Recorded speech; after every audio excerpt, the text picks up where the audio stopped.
This is the Bendix that comes out of starter for this Can-Am Outlander 450 2019 model. So the starter reaches through that hole, and the Bendix comes in here to communicate with this clutch.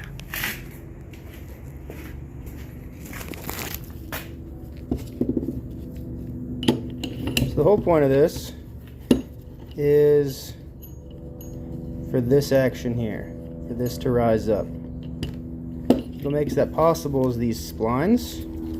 Now this is one way, right? This can only spin this direction. It can't spin the other direction. I'm holding the phone right now, so it's kind of hard to see everything. So this can rise, and then it can spin freely the other way. But it doesn't spin freely the other way, so it forces it to rise. And that action makes it pop out and connect with the starter. Oh, hello!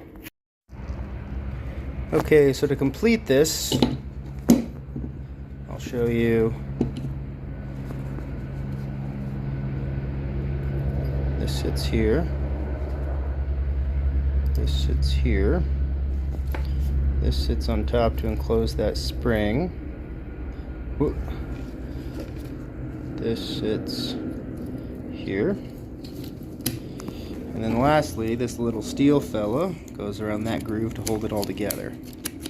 And so that spring effectively helps this return back down. So for the Bendix, this is the spring that makes it return on the spline.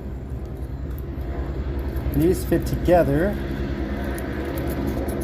And the problem that I was having is when it gets cocked to the side, it can get stuck. You can hear it rubbing against itself.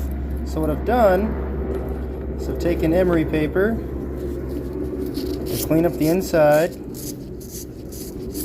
get it nice and shiny, feel around for any burrs, anything that might catch. And then you clean the outside of this one. Go around, get that nice and shiny, and this still feels a little burry, like it might catch. So you get that dealt with, and when these two nest inside of each other, there shouldn't be any obvious catching, so that it can move freely.